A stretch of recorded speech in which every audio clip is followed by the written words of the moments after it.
Happy Valentine's Day. We are live from the Edison Hotel. Times Square Chronicles presents. I'm Susanna Bowling, and my guests today are the perfect Valentine's Day guest. We're talking Stewart F. Lane and Bonnie Comley, who have been married for 28 years. They run and created Broadway HD. They've done 45 Broadway shows, 50 movies. Stewart's done 7 books? Yeah. 7 books. 7 books on them. They've been married for 28 years. You're talking love and Broadway iconic celebrities. I'm so happy to have you. You also own the Palace Hotel. Or the Palace Theater. What is happening with that right now?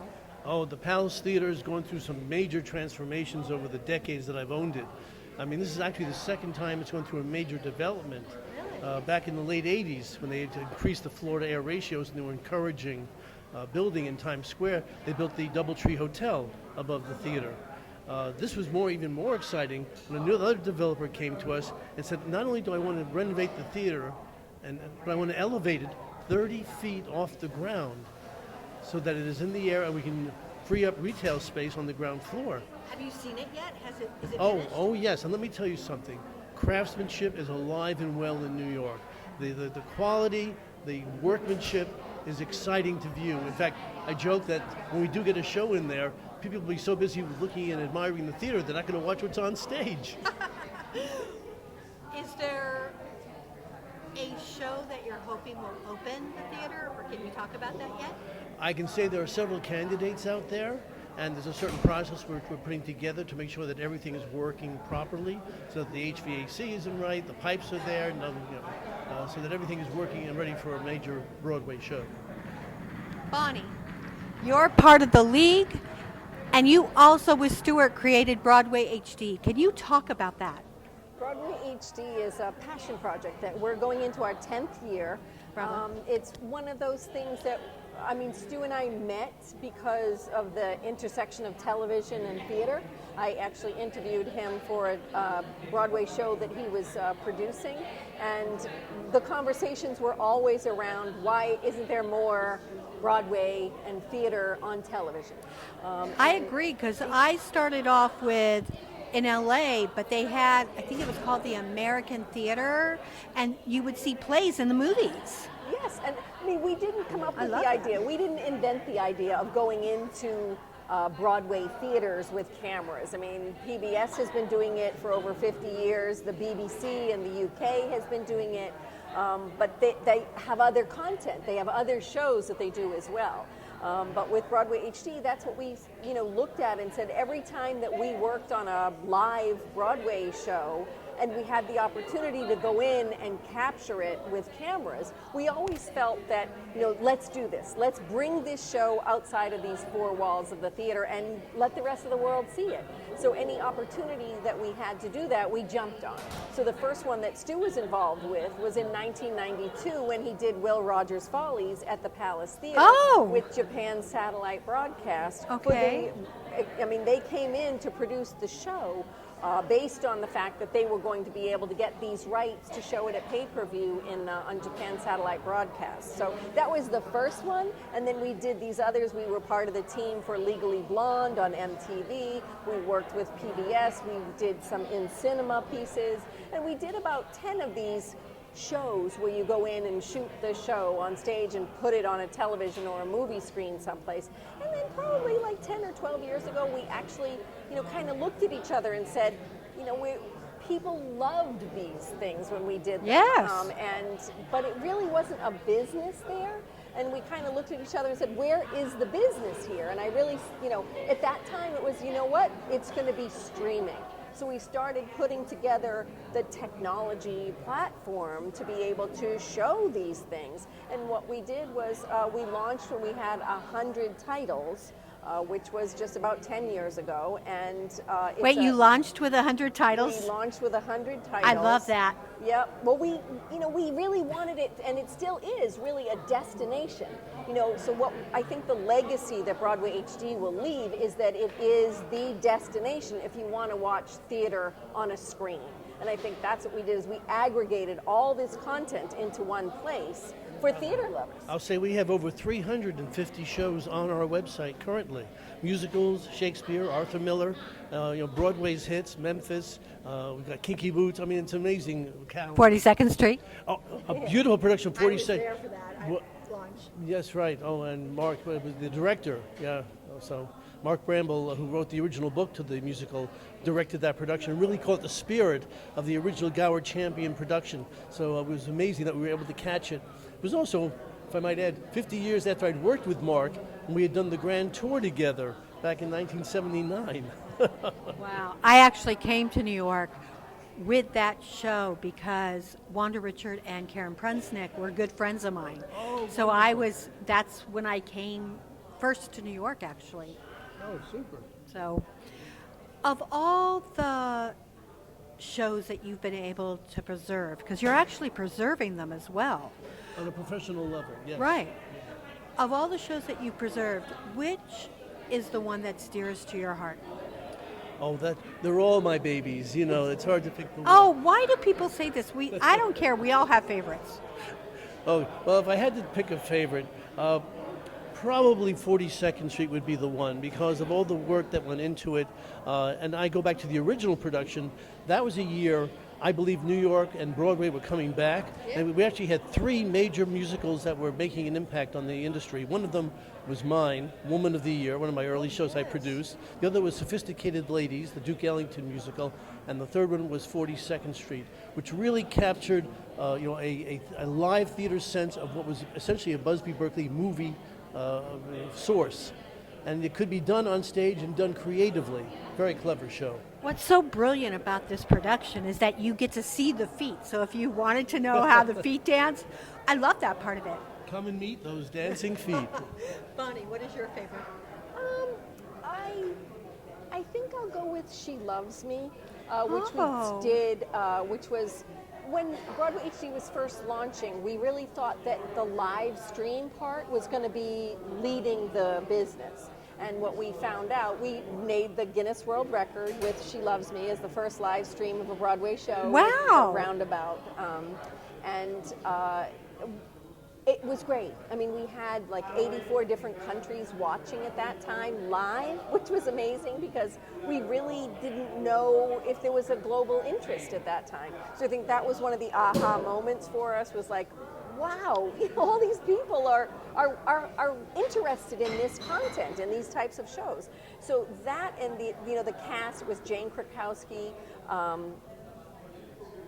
Oh, wait, She Loves Me. It was Laura Benanti and Zachary Levi. Right. And I think that She Loves Me. And wait, you also had Arped. Who played Arped? Because he's gone on to do a lot of stuff since then. Gavin Creel? No, it's not Gavin. It's he's got red hair. He was Okay, we'll young. figure that one I'll out. figure it Okay, out. good. But like he get all the cast. Yeah. he literally has gone on to so much other things. All right. So see, I'm gonna now I'm being called out on my ignorance. Of No, it's my fault. I bring it up and I don't remember his name. But the other thing I think why I picked She Loves Me was two things. One was there was a scene with ice cream when Laura Benanti is so depressed. That she's just sitting, eating ice cream in her pajamas. And during the live stream, she always just ate her ice cream every time we were near that show. And the live stream, she dropped the ice cream on her pajamas, which was one of those things about live television. But what she did, because she's a pro, any depressed person, no, she ate it. So she scooped the ice cream off of her pajamas with her spoon and ate it, which was brilliant. It was just, and then afterwards when we were looking at it, that we had another show that we shot, and we said, should we replace that? And everybody said no, because it was so perfect. It only happened that one time. So that was one of the other things that was so special about that show. And then the other thing, I think the real business part of it, is that was a 40 or 50-year-old show that really wasn't very popular. Really? And since we did the capture, that show has been licensed and done over and over and over in regional theaters. So Wow. it really gave a show that was worthy, but just sort of was not one that everybody went to so quickly. See, I knew it so much another because life. of Barbara Cook, and then I did like several productions of that show actually. But my favorite show that I think you guys did is Indecent. Oh, yes, that was... And, beautifully done and important. That's that balance of having a successful show financially and artistically, and that was a very important show to really capture. I think it's an incredibly important show. I mean, I'm so sorry that Harmony closed because I think that show was important. How to Dance in Ohio, same thing. It kills me when shows that really should make it because it's saying so much more die. Any Broadway show, and you can appreciate this, of course, the time, the effort, the years, the talent. So every show that comes into town doesn't happen overnight, and so the heart that goes into it, everyone wants it. No one sets out to do a bad show, right? So when it gets to Broadway, it's a certain level of professionalism, both set design, the choreography, the music, has all been geared for the best. And I agree with you. I don't know why those shows have had to close so early. I liked both. I mean, they were, when I put up my list for the best shows of the year, they were both on it. Because I think they're important. I love the music. I love the fact that we had 7 disabled children that were brilliant. Oh my God, they were so good. Tough business. What, since we're on Valentine's Day, what is your most romantic musical? What musical do you go to for That romance? was produced on stage? Or? No, that is just it just sets your heart afire. Oh boy, I'll let you have that one. Well, I mean, we don't actually have a production of it yet, but one show that I think is just an, timeless love story is La Cage. And Oh, Stu absolutely. actually produced the original La Cage I back was in there for that. 1983. Okay. But for context, the people, 1983, we were sort of heading into the AIDS epidemic. People Right. didn't know what it was. There was never a gay, if you want to call, a gay musical on Broadway. Gay shows were relegated and done off Broadway. It was sort of allowed or what, Right. but there wasn't anything that was like this done on Broadway. So it was groundbreaking at that time, back in 1983, to do a love story that involved 2 men.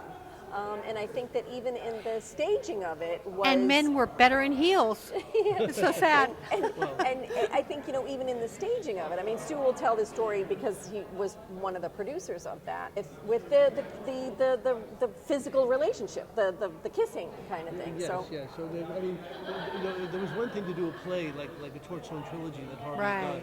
done, but to do it in a musical theater, everyone was telling me it was a career killer. That there was no one's going to go see it. Really? It's a musical. I'm trying to raise money for it. I said, you're missing the point. Not only is it a social statement and it's making something important, the score that Jerry Herman is terrific.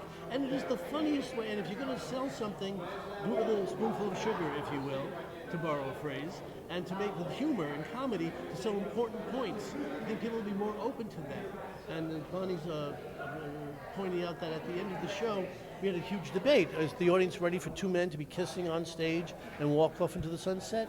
And back then, we settled for just holding hands and walking off together. Today, anything goes, as the title goes.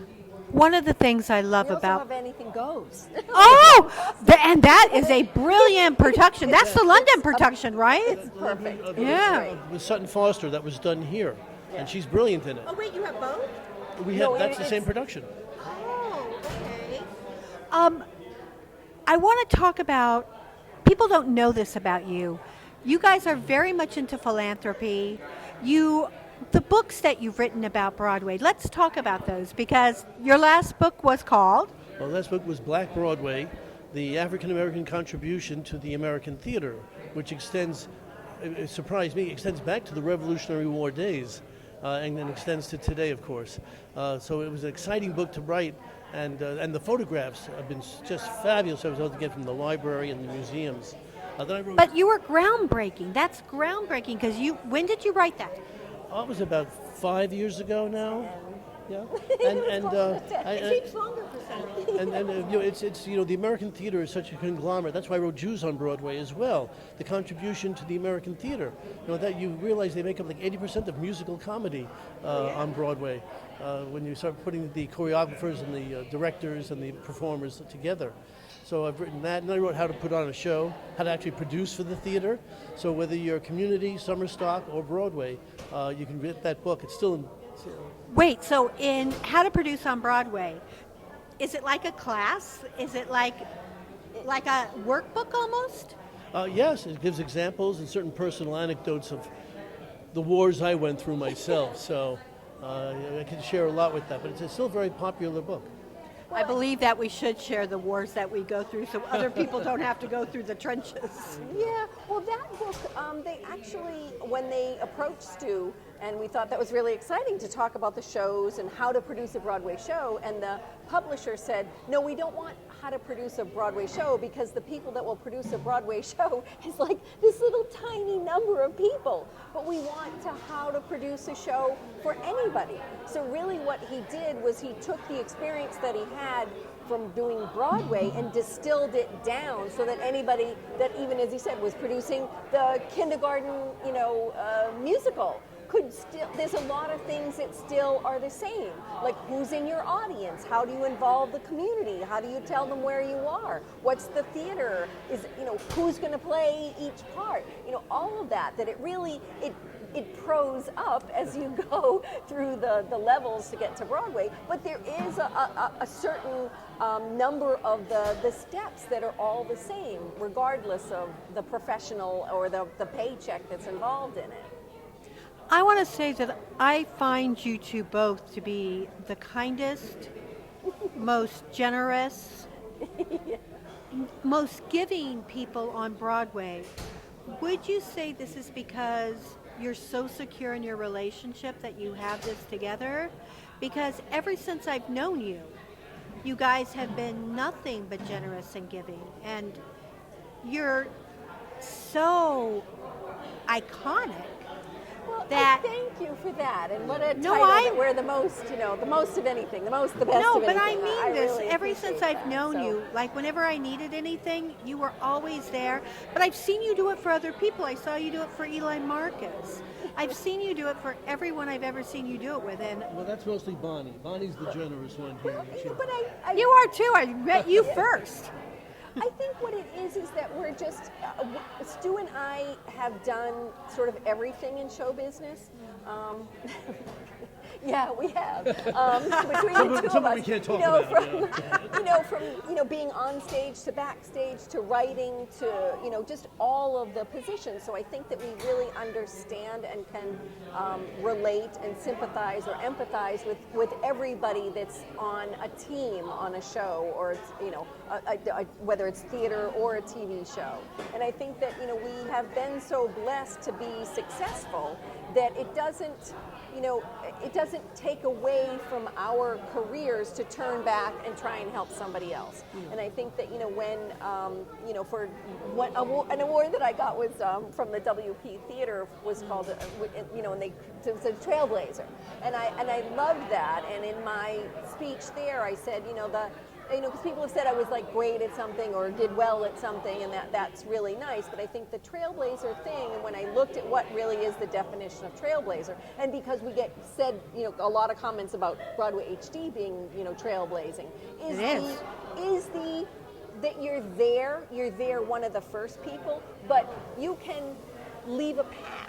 And that's, I think, always what we're doing, is that we're blazing a trail. And blazing a trail literally means that you're leaving a light and a path for somebody else to follow. And I think that, just the extra bit of like reaching back and go, what, there's room here for all of us. And the more of us that do this Yes. digital capture business and put theater on television, the more people are going to get used to it and the bigger the appetite is for it, because we're just not, we're theater fans, but we're not a country of theater fans. Absolutely.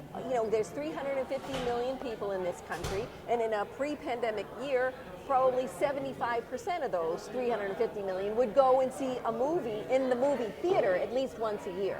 But there's only about 15% of our 350 million that go to see a play or a musical. Which is so sad, because the live experience it's sad, does but I offer think you a that- great deal. Yes, but I think that what we have with Broadway HD is that we have the potential to capture these other 85% of our country and say, you know what, there's stuff over here that you will love.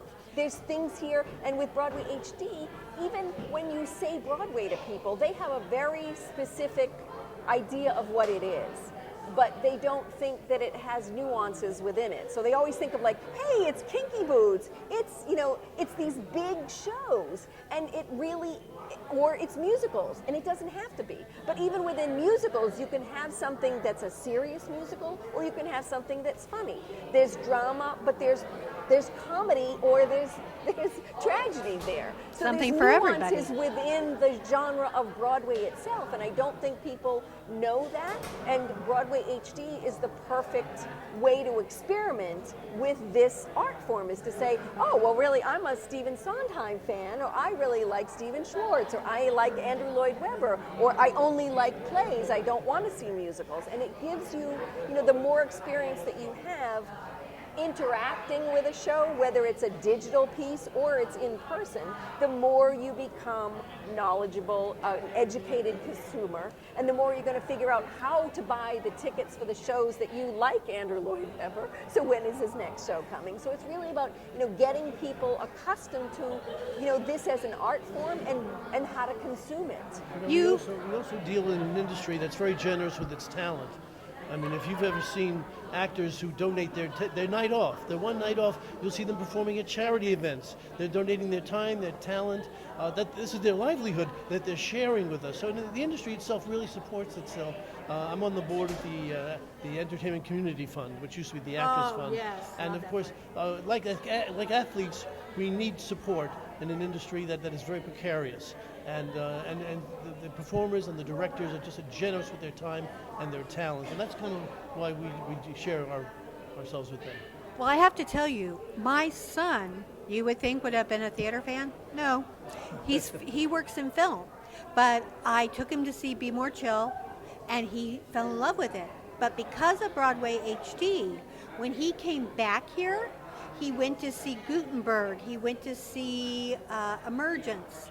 He went to see, he wanted to see Enemy of the People, but it was gone because Jeremy Strong was in it. Yeah. He was like, oh, I want to see that play. And I'm like, do you know what it's about? He's like, no, I don't care. I want to see Jeremy Strong. And I love the fact that because of what you do, you're bringing in new generations of people that thought it was standoffish.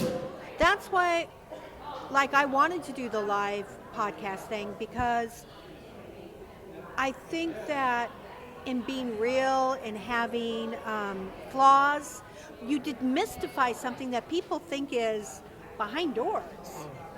Well, it's an art form that was created for a certain segment of the population, right? Broadway falls into the same category as ballet, as opera, as dance. It really was meant for the elite. It was really high art and culture. It was meant for the people that, one, had the time to go, two, had the money to go, and three, had the background to understand what the story could have been. What sort of, what are they making fun of in this comedy that I need to know? So it was really built for a certain segment of the population. And as we were able to put theater on television, we were able to broaden what the shows were that are being served. And I think that the Broadway League is doing that now. We're really looking at things and saying, we need to have shows, we need to have musicals and plays that are really telling different stories in order to get the rest of the population to come and say, there's something here for me. And there really is. There's something for everybody when you look at Broadway. My last question is, what haven't you done that you would like to do? Oh boy. Well, it's fun. Together we've been exploring movies together, more shows that we're doing on Broadway because it's ever changing. It's never the same thing twice. So it's a very exciting. It's an exciting livelihood. We have been blessed to be able to make a career in an industry that we both love. And so the future, we'll see what the future holds. But there are other mediums that we're working with as well in conjunction with live theater. Kind of like a combo of both? Like a combo of both, yes. Oh, I think that's coming. I'm looking for the time that they bring holographs into it. I love holographs. Well, it's just it's just a stone's throw away. The future is right here. And Bonnie? I don't know that this. I think I want to do more of what we're doing, but be able to do it better. I think to be able to nothing quite expands the audience like digital. It's a cheaper form, and I don't mean cheaper that it compromised, but economically. Economically we can put things out there quicker and faster, and I think that will engage people to sort of look at that. And then, as I said, the more of these types of captures that are done and made available to people, the more people get an appetite for it, because it's like, well, what's next? What's next? What's the next show? Wait, I have a question. You just made me ask another. I'm sorry. Have you thought of like interactive theater into streaming? Well, we're sort of experimenting with that. We're pioneering a new industry, and we're learning as we go along. So we've started to do these group watches with our shows. So you can actually get together with people around the globe to watch at the same time one of our musicals or one of our shows, and then chat about it while you're watching it. So there's a nice interaction while the show's going on with people, new people who love the theater. And it's another way to create community online. So and that's, I think, what people miss sometimes when they talk about oh, do I want to watch something digital? Is it on my phone or on my laptop or on my television? Which sounds very solitary, but if you watch it on your big screen, you could watch it with your whole family in your living room. But I think that idea of something solitary, if you're just in an apartment or you live alone and you're just watching on a laptop, it's a way to replace the in-person community with an online community. I mean, we'll all agree that it's better to be in person for all of this, but this is the next best thing. I wanted to create, it's funny that you in this, I remembered this. I wanted to create a show where the audience cast the actors, the audience cast who was going to write the music, what the show was going to be about. I thought this would be the coolest thing ever. I agree, but the road, the way you're going down, like you're gonna spontaneously have somebody do this. I think, right. Exactly. I want to see this actor. Yet. I think that would be fab. Yeah, and I think with things like Broadway HD, with layering in technology, right? Because theater at its heart is storytelling. And over the centuries that we've been storytelling, we've just added new technology. So whether that's, you've added, it's what used to be candles and now it's lights in the theater, or it used to be everybody used to just belt out the song, and then there's, some sort of microphones that can enhance things, or that we can mic the orchestra. And then now when you go to a show, it's seamless. The set and the projections, like sometimes you can't even tell which was actually a set piece and which was projections that were happening with the computer. Hey, Aladdin, that yes.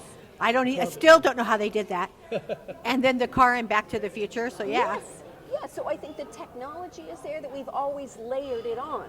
And I think with Broadway HD, the technology that we're layering on is the last layer, which is distribution. Right. So we're actually using technology to bring the show to somebody that can't get to the theater. And that's the last layer that we're putting in here. Wait, I have another layer. Are you? Have you thought of like creating your own musical that will be there? Actually, that's on our docket. We have an original musical that we're putting together that we hope to shoot this spring. Oh, good. Good. See, you got to See, I'm on the zeitgeist. Yeah, you're Exactly. scooping it there. I am so thrilled that I had Stewart F. Lane and Bonnie Comley as my guests, the Hotel Edison's guest, for Live from the Edison Hotel, Times Square Chronicles presents. I'd like to thank our amazing videographer and who does all the video and the sound, Magda Katz. I'd like to thank Craig Horsley for being a part of this. He's in Dubai right now, but he's coming back. And I'd also like to thank the Hotel Edison and Romel Gopez. Thank you so much for being with us, and this has been Live from the Edison Hotel, Times Square Chronicles presents.